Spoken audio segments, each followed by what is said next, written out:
or if you just pay month to month. Lax building codes. Do whatever you want. Just pay the little that you have to if you have to. In some cases, people out there that have been in there a long time don't pay any building codes and don't believe in it, and they're still there. Now they're starting to enforce them, but they're only going after the new people. They're not fucking with the old people. Just a few of them. So it's very, very important that you realize that there are opportunities to develop your own independent community. It is physically possible, and there are many reasons why somebody may want to live outside of a dense population center, as we covered in the first part of this video.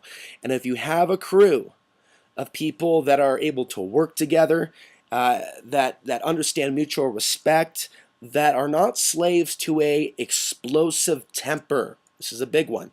I have met so many people in the San Luis Valley. I don't know whether they've been out in the desert too long, but judgmental, angry, flying off at the handle. And these are people that have been my friends. I've just seen people snap and just start yelling and screaming and things of that nature. So just because someone's out in the middle of nowhere doesn't mean that they're going to be all that healthy. I think some of them need to get out once in a while. Whenever I left the area and came back, I was always grateful to come back, but I was always grateful to get out. So even when I was there, I tried to create a little bit of change when my car was working. There were times where my car was broken down and I was there for a month with just enough water and food to survive. No way to talk to any friends or loved ones, just me, my own thoughts, me, myself, and I. And I'll tell you what, while some of you have lost respect for me for doing that, I have grown stronger. And I think that there's a lot of people that are watching this YouTube channel that do respect me, and I've been so direct lately that I think some of those, what we would call haters, that they're kind of going away, which is exactly what I want. And I'm going to continue to encourage people to start thinking about how they can become more freer and what they have to do that. It all comes down to self-responsibility. So if you can keep your own explosive temper, if you have one, in check, then a lot of things can get done. But we have to be realistic about what we're looking at. And I'm telling you what, I think in the future, there is going to be an increased number of legitimate forms of slavery. They're not really legitimate, but they'll be seen as legitimate in the eyes of people. Oh, you need a place to stay. Well, I need you to go ahead and build my home, and you could stay in the shack over here. Oh, we could totally be independent, have our own pot farm. I want you to grab that shovel, and I want you to dig, and I want you to dig and dig and dig. I went through something like that about 9 months ago with the psychopath I was hanging out with after winter ended. And I was glad that he started exploding on me towards the end for really minute things and showing his true colors. So I didn't invest any more free labor in this person. I mean, we're talking about a couple $100 worth of work or more.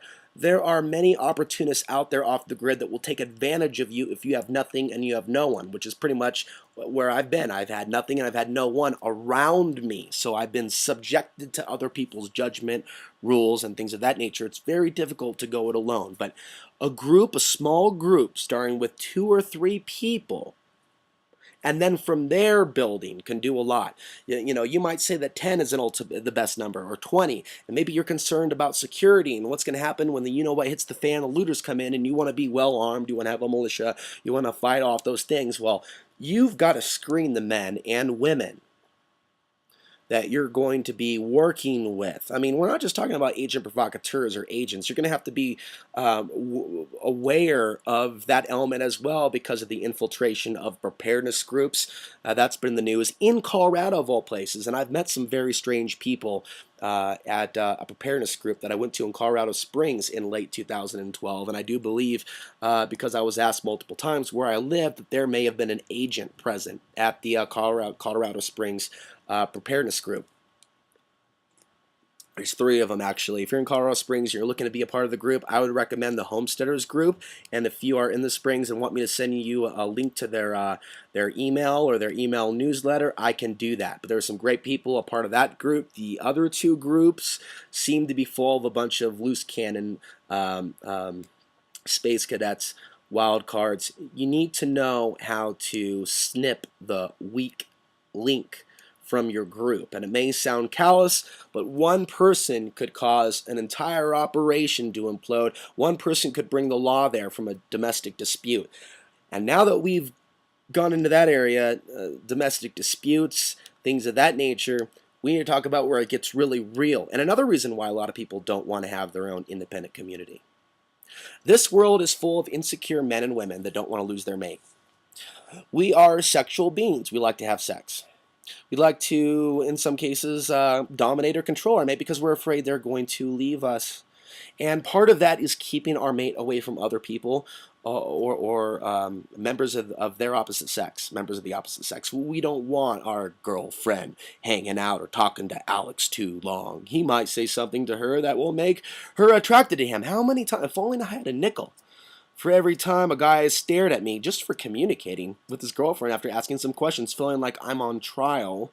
How am I acting? Am I going to act inappropriate? Like really immature, infantile shit.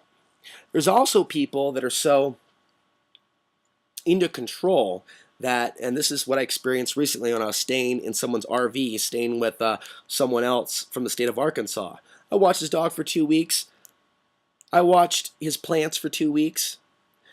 Barely a thank you other than the first day he came back. And when his dog tried to continue to show affection to me, he would scold it.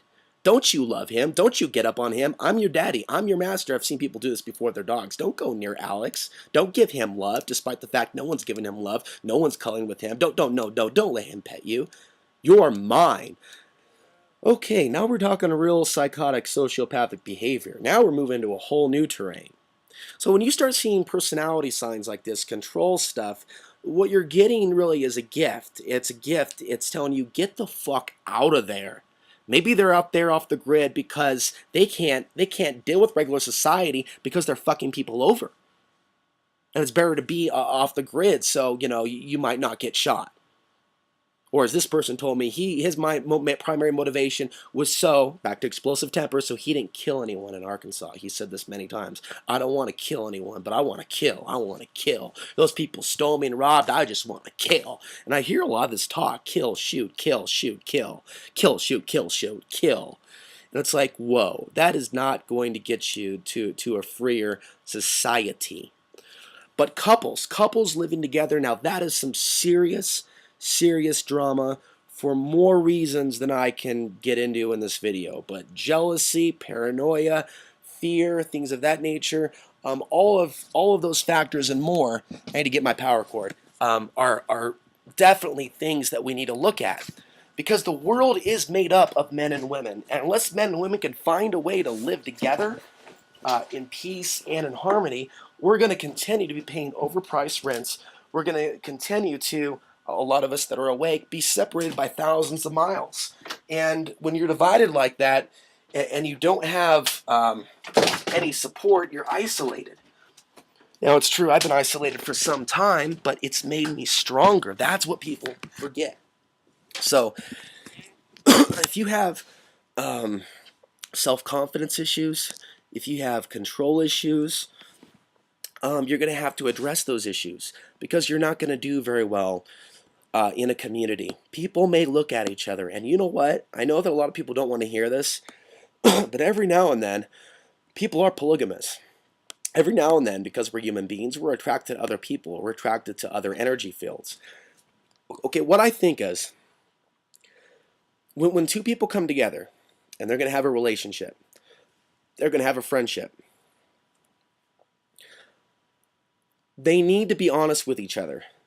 If they're cool with the other person seeing someone else. And they need to be honest.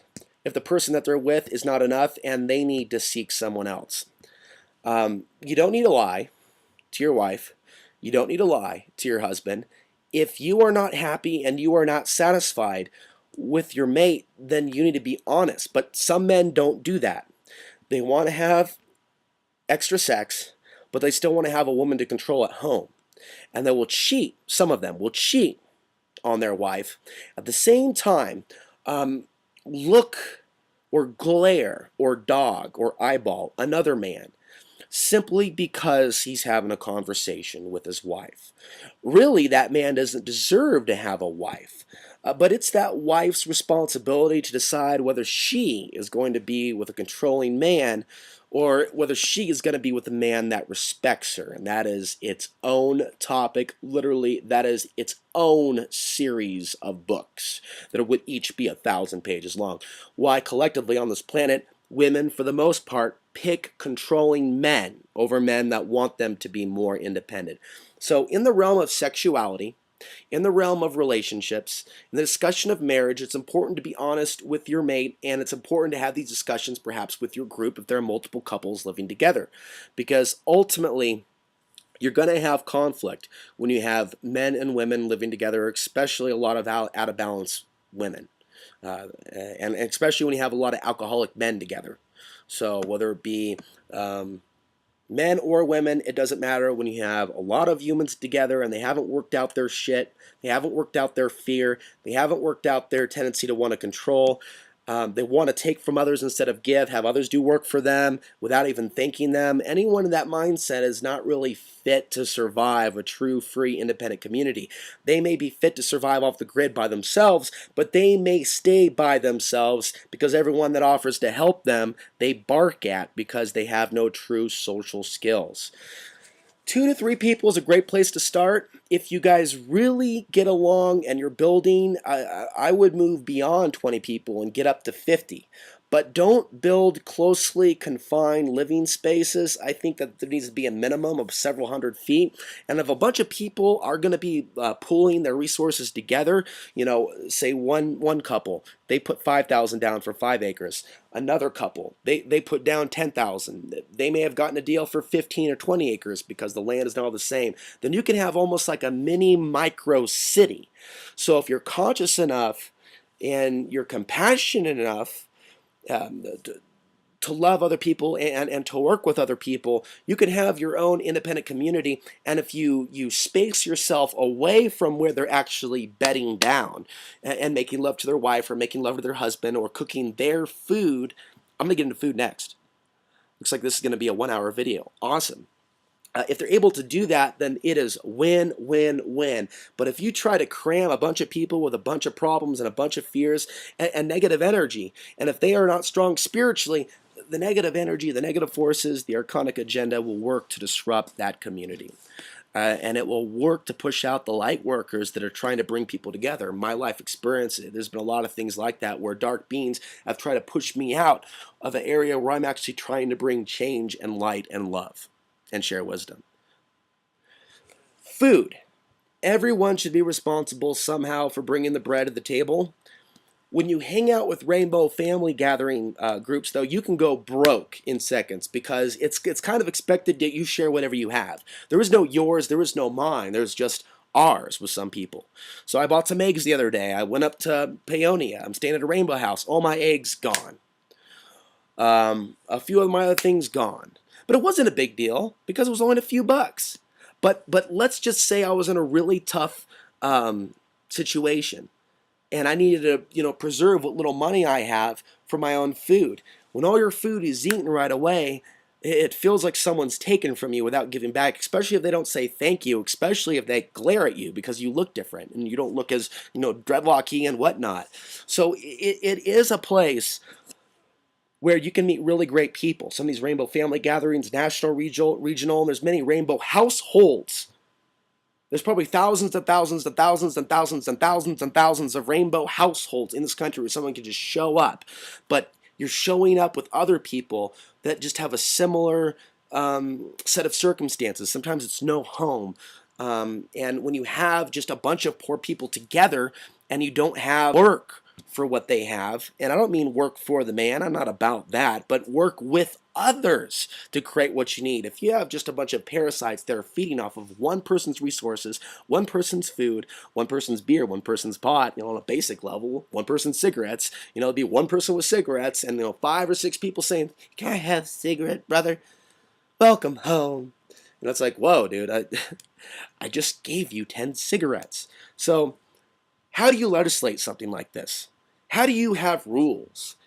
How do you prevent full-on anarchy? How do you prevent domestic violence? How do you police your own area without calling, you don't want to be calling authorities to your independent community because of a domestic dispute? Because if there's a building code violation, and those small communities, they know the building code violations. They're not just cops. They may be, working multiple jobs. They understand the system. So you want to keep the police